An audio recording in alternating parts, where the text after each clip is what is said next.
Alright, so for problem 2.7-9, it says two 3/4-inch neon rods are sliced together by gluing a 2-inch section of the plastic pipe over the rod's ends, as shown in figure. If the tensile force of P 500 pounds is applied to the sliced neon rod, what is the average shear stress in the glue joint between the pipe and rods? Okay, so this is another pretty straightforward, simple question. It's still testing us on our understanding on shear stress, right? Which we basically shears, they're all stress, right? The stress is just applied load divided by area, and shear stress is just that's not perpendicular to the surface we're going, right? If this is the surface and this is, this is normal, right? This is perpendicular to the surface, is going out of the page. Shear force is, just going sideways, right? Near the surface, in contact with the surface. So, great. There's two ways to do it.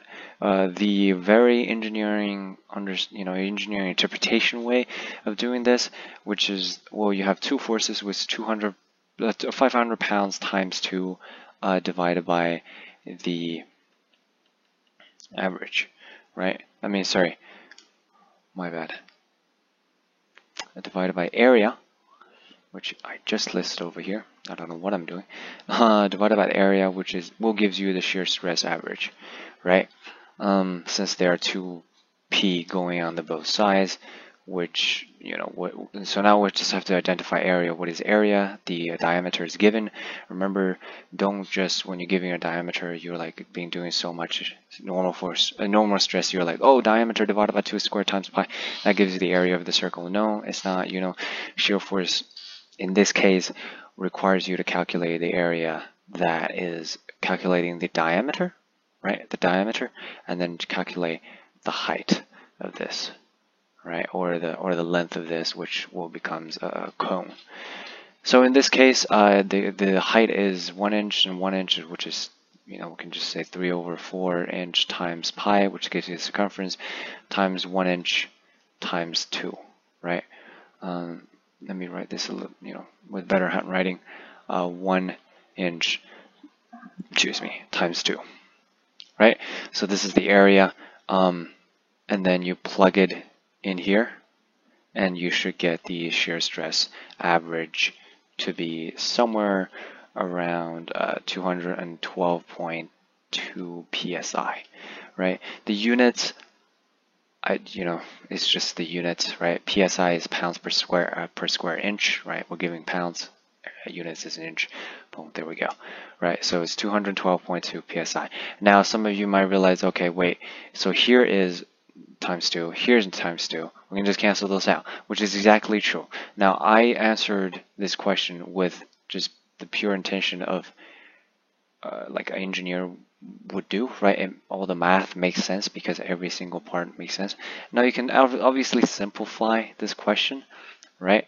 You can just take half of this and say, well, since everything is, the rod is homogeneous, everything else is reciprocal, right? Every detail from this center line are exactly the same, right? The length of this is the same. The modulus of elongation, modulus of elasticity is the same.